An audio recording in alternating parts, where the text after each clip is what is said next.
The solubility of a sparingly soluble salt is inversely proportional to the concentration of the common ion. In pure water, S1, common ion equals 0.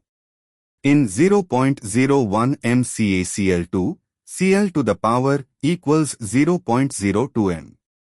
In 0.01 M NaCl, Cl to the power equals 0.01 m.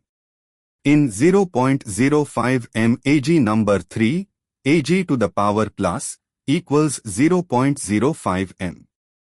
The common ion concentrations dictating suppression are water 0, NaCl 0.01, CaCl₂ 0.02, AgNo₃ 0.05. Therefore, the solubilities follow the exact reverse order S1, S3, S2, S4. The answer is A, B, D.